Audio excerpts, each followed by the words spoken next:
Alright guys, so this is going to be a two-part video because this is a lot of work and I'm not really digging how it's come out so far.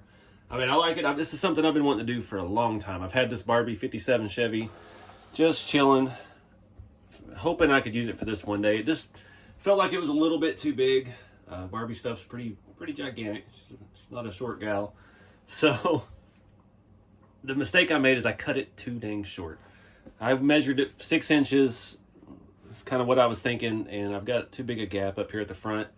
So I think what I'm going to do, you saw how I mounted this off of the cross members, added some standoffs, some aluminum rods basically, and just mounted it that way. It needs more support. There's part of my future support plan. You can see the angle we're getting in the back. We need these out further. So I've got to play with the mounting. I've got to move it forward.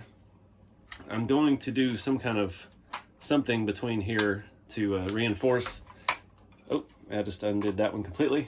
And I'm trying to get them lined up. I'm trying to move it forward a little bit. I'm trying to see if I want them angled up more or I want them level, like that, kind of level the top of the chassis.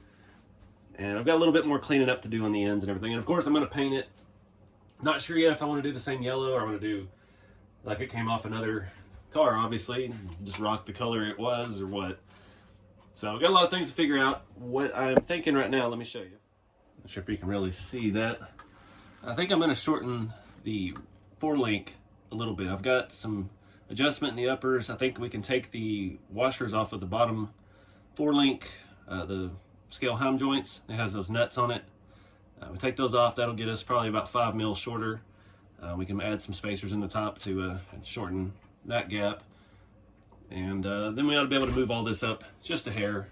I don't want to drill any more holes in it, obviously, in the body pieces, but that's what we're going to have to do. But I think that's going to wrap it up for this part of this video.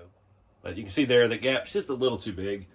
I think shortening the wheelbase is going to look cool too. I bought another one of these Barbie 57 Chevys. I just won it on eBay last night. See when it gets here. I may redo the whole thing. I don't know yet.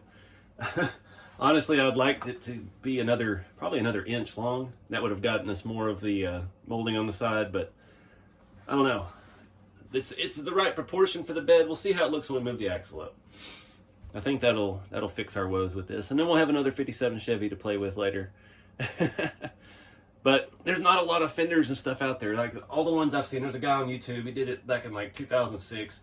Had an old rat rod. He welded everything together and stuck the back half of like a 58 Cadillac on it. And it was just the coolest thing. And he's just, he's the right kind of guy for that kind of job. It was hilarious. Awesome video. I can't remember what channel that was. I haven't seen it in years.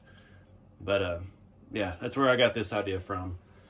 So let me know what y'all think in the comments. I'm going to get to work here immediately filming part 2 of this. Just didn't want to have an hour-long video. Trying to keep it broken up into segments for you guys. And this is just another idea of something you can do. The possibilities are endless. Somebody said that these kits weren't going to be good because everybody's is going to be the same. And the stuff I've seen out there already, there's not going to be any the same. Everything is so customizable. And you guys got your own ideas of what a rat rod is to you. And I look forward to seeing what that all is. So stay tuned and keep it scale. I'll see y'all on the next one.